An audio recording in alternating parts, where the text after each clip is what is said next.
Hello बच्चों, तो आज हम बात करने वाले हैं कि रोज कितने घंटे पढ़ना चाहिए। ये आप सभी लोगों का एक कॉमन सा क्वेश्चन होता है, सभी बच्चों की प्रॉब्लम होती है कि कितना घंटे पढ़ना इनफ होगा, कितना पढ़ना चाहिए। एग्जाम पास आ गए हैं तो पढ़ाई और ज़्यादा करें क्या, सोएं कितने घंटे, है ना, और कैसे टाइम को थोड़ा सा मैनेज करें, खास करके एग्जाम से जस्ट पहले 1 महीने एग्जाम बचा है तब आपकी टेंशन और बढ़ जाया करती है।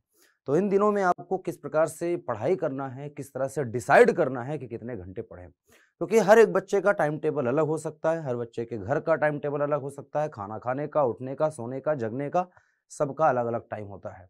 सबके पास अलग अलग तरीके के काम होते हैं, तो सबका टाइम टेबल भी डिफरेंट ही होना चाहिए। कोई एक ऐसा टाइम टेबल मैं आपको बना के दे दूं तो ये जरूरी नहीं है कि वो सभी बच्चों के लिए एप्लीकेबल होगा। वो हर एक बच्चे के लिए अलग अलग परिस्थिति में काम करता है, अलग अलग तरीके से। तो सारे बच्चे उसको फॉलो नहीं कर सकते हैं एज इट इज, है ना। तो सबका टाइम टेबल पहली बात तो डिफरेंट होना चाहिए। अब मैं यहाँ पर एग्जाम की जो स्ट्रेटजी बताने वाला हूँ उसको ध्यान से सुनिएगा। इसमें मैं बहुत ऐसी कोई अद्भुत चीज नहीं बताने वाला, है ना।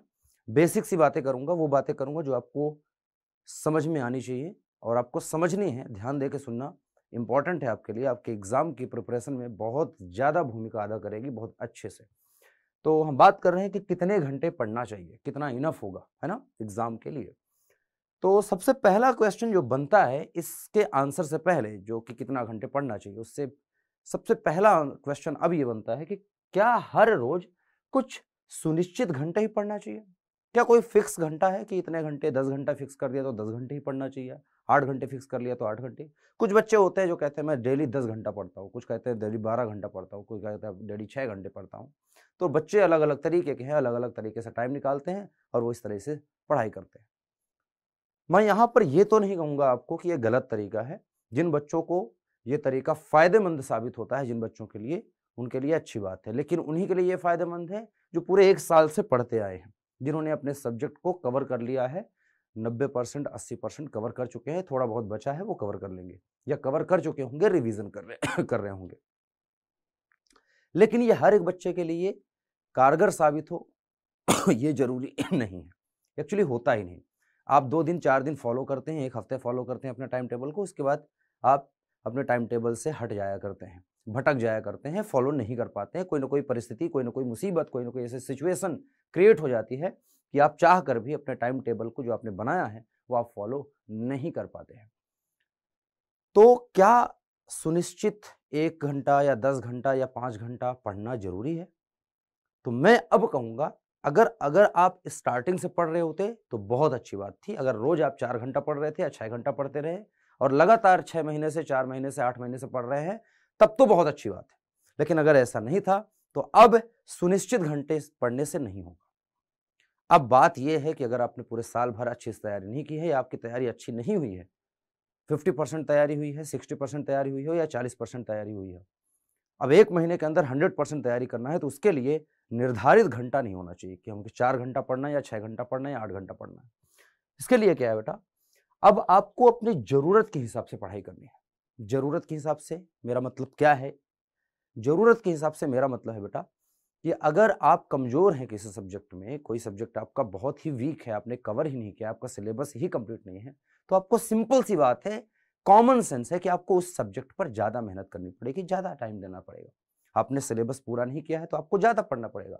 अगर 2 बच्चे हैं, एक बच्चा 4 महीने पहले से पढ़ना स्टार्ट किया है और एक बच्चा अभी जस्ट 1 महीने पहले से पढ़ना स्टार्ट किया है, तो सिंपल सी बात है, 4 महीने वाले ने ज़्यादा सिलेबस कवर किया होगा, ज़्यादा इत्मीनान से पढ़ा होगा, ज़्यादा समझ के पढ़ा होगा और आप उतने इत्मीनान से, उतने समझदारी के साथ नहीं पढ़े हैं। तो सिंपल सी बात है, अब आपको उस 4 महीने वाले बच्चे से ज़्यादा मेहनत करनी पड़ेगी। अगर उसके बराबर आना है, उससे ज़्यादा नंबर लाने हैं तो। तो सिंपल सी बात है, अब निर्धारित घंटे से पढ़ने से नहीं होगा।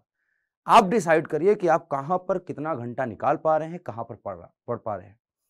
टाइम को बर्बाद ना करें, टाइम को यूज़ करें, यूटिलाइज़ करें, जहाँ भी टाइम मिले, वहाँ उस टाइम को यूज़ करने का कोशिश करें, उस टाइम को बर्बाद ना करें। रील्स ना देखें, 1 महीने के लिए, 1.5 महीने के लिए, 2 महीने के लिए मोबाइल्स को थोड़ा-सा कम इस्तेमाल करें। पढ़ाई के लिए इस्तेमाल करें, रील्स देखने के लिए नहीं। देखना अगर आपको है, मूड बदलना है थोड़ा-सा, तो 15 मिनट, 20 मिनट, आधे घंटे, इससे ज़्यादा नहीं, ठीक है? लत अगर लगी है आपकी तो छोड़ दीजिए, बर्बाद कर देगी। सिर्फ़ 2 महीने के बाद है, उसके बाद जितनी रील देखना है, देख लीजिएगा, एग्ज़ाम के बाद, अभी नहीं। तो जितना भी टाइम मिल रहा है आपको, 2 घंटे कहीं पे मिल रहा है, कहीं पर 1 घंटा मिल रहा है, आधे घंटा भी मिल रहा है ना, तो आधे घंटे में कोई एक टॉपिक रिवाइज़ कर लीजिए। छोटा-सा एक टॉपिक पढ़िए, रिवाइज़ कर लीजिए। कोई निबंध पढ़ लीजिए हिंदी का, कोई इंग्लिश का आप निबंध ऐसे वगैरह पढ़ लीजिए, याद कर लीजिए, रिवाइज़ कर लीजिए, रट लीजिए, जैसा भी आपको अच्छा लगे। तो टाइम को यूज़ करिए, अपने ज़रूरत के हिसाब से। आपको कितने घंटे पढ़ने की ज़रूरत है कि आपका सिलेबस कंप्लीट हो जाए, ये आप डिसाइड करिए। हर बच्चे का सिलेबस अलग-अलग तरीके से उसने कंप्लीट किया है, किसी का फिज़िक्स अच्छा हो गया है, किसी का केमिस्ट्री बचा हुआ है, किसी का केमिस्ट्री अच्छा हो गया है, मैथ बचा हुआ है, किसी का मैथ अच्छा हो गया है, इंग्लिश बचा हुआ है। तो अलग-अलग बच्चे हैं, अलग-अलग तरीके से पढ़े हैं, अलग-अलग तरीके की समझ है, अलग-अलग तरीके के घर है, अलग-अलग तरीके का माहौल है। तो आप अपना टाइम टेबल और कितना घंटे पढ़ना है, कौन से सब्जेक्ट पर कितना टाइम देना है, ये आप डिसाइड करें और वही आपके लिए काम करेगा। दूसरे का टाइम टेबल फ़ॉलो मत करें। आपके लिए जो फ़ायदेमंद होगा वो आपके द्वारा बनाया गया टाइम टेबल ही है और ज़बरदस्ती अपने आप को टाइम टेबल में फँसाइए मत। जहाँ मौका मिले वहाँ पढ़िए। सिंपल सी बात है। जब टाइम मिले तब पढ़िए। ये नहीं कि मुझे इससे इस घंटे के इस घंटे के बीच में मुझे इतने घंटे पढ़ना है, फिर यहाँ से यहाँ तक ये घंटा पढ़ना है, इतने बजे फिज़िक्स पढ़नी, इतने बजे केमिस्ट्री पढ़नी, इतने बजे मैथ।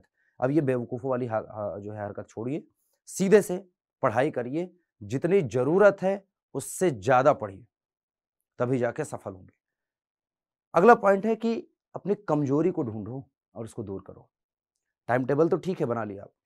पढ़ा पढ़ने का आपने डिसाइड कर लिया कि मुझे इतने घंटे पढ़ने हैं, आपने देख लिया कि मुझे पूरे 24 घंटे में मैं यहाँ मुझे 1 घंटा मिलता है टाइम, यहाँ पर मुझे 2 घंटे मिलते हैं, इस टाइम पर मैं 1.5 घंटे फ्री हूँ लगभग और यहाँ पर 3 घंटे पढ़ सकता हूँ। तो उसको उसको कैलकुलेट कर लीजिए कि 2 घंटा यहाँ, 3 घंटा यहाँ, 4 घंटा इस बीच में, 2 घंटा यहाँ पर। ऐसे-ऐसे आपका टाइम ब्रेक हो सकता है। ऐसा ज़रूरी नहीं कि आप एक बार में 8 घंटा बैठ के पढ़ सकते हैं। नहीं, 2 घंटा सुबह टाइम मिल रहा है, 4 घंटे शाम को मिल रहा है, फिर रात को 2 घंटे मिल रहा है, तो जोड़ लीजिए कि 4 2 6 2 8 ऐसे जोड़ लीजिए। जब भी टाइम मिल रहा है उसको देखिए और उस टाइम में पढ़ना क्या है, ये आप जानते हैं। आपकी कमज़ोरी आपको पता है, उस कमज़ोरी को ढूँढिए। आपका कौन-सा सब्जेक्ट है जो सबसे कमज़ोर है, आपका कौन-सा ऐसा सिलेबस है जो सबसे पिछड़ा हुआ है, उसको पकड़िए, उसको ढूँढिए और उसको ख़त्म करिए। जितना जल्दी हो सके रिवीज़न भी करना है साथ ही साथ। तो अपनी कमज़ोरी को ढूँढिए, आप कहाँ कमज़ोर हैं, कौन से सब्जेक्ट में कमज़ोर हैं, उस कमज़ोरी को पकड़िए और तब तक उस पर काम करिए जब तक आप अच्छे से उस पर मैं बोल सकता हूँ अच्छी कमांड ना आ जाए आपकी। जब तक आपको ऐसा ना लगने लगे कि मैं अब इस सब्जेक्ट को क्लियर कर सकता हूँ, एग्ज़ाम में फोड़ सकता हूँ, मचा सकता हूँ या मचा सकती हूँ। तो कमज़ोरी को ढूँढिए और स्मार्टली काम करिए। हार्ड वर्क तो करना ही लेकिन स्मार्ट तरीके से करिए कि जहाँ पर आप टाइम लगा रहे हैं, जिस चीज़ में टाइम लगा रहे हैं, उसका फ़ायदा हो आपको। ऐसा नहीं कि बस किताब लेके बैठे हैं। तो कैसे पढ़ना है, डिसाइड करिए आप, ठीक है? तो ये आज आपके सामने आने का यही मकसद था क्योंकि अभी टाइम काफ़ी है। 1 महीने के आस-पास का पूरा फुल टाइम है। इस 1 महीने में काफ़ी कुछ किया जा सकता है। भौतिक विज्ञान की तैयारी तो मैं करवा ही रहा हूँ। भौतिक विज्ञान के वन शॉट रिविज़न्स आपको मिल रहे हैं। प्रीवियस ईयर क्वेश्चन्स मैं डिस्कस कर रहा हूँ। और चाहे वो डेरिवेशन हो, चाहे वो न्यूमेरिकल हो, चाहे वो एमसीक्यू क्वेश्चन हो, यूपी बोर्ड हो, बिहार बोर्ड हो, क्योंकि बिहार बोर्ड में एमसीक्यूज़ बहुत होते हैं, तो उनकी भी प्रैक्टिस मैं करवा रहा हूँ, ताकि बिहार बोर्ड वाले बच्चों को ऐसा ना लगे कि एमसीक्यू की प्रैक्टिस नहीं होती, तो उसकी भी मैं क्लास बीच-बीच में कर रहा हूँ, हर एक सब्जेक्ट के एमसीक्यू करवा रहा हूँ। डेरिवेशन भी करवाया मैंने और डेरिवेशन अभी फिर से होंगे, सारी चीज़ करवाई जाएगी। बट आप रिवीज़न करिए, अपनी कमज़ोरी को ढूँढिए, पढ़िए, उसको स्ट्रॉन्ग बनाइए। आज के लिए बस इतना ही रहेगा। अगर आप चैनल पर नए हैं, पहली बार मेरी वीडियो देख रहे हैं, तो सब्सक्राइब करना मत भूलिएगा और अगर वीडियो पसंद आई है, तो अपने दोस्तों के साथ शेयर करिएगा और लाइक ज़रूर करिएगा।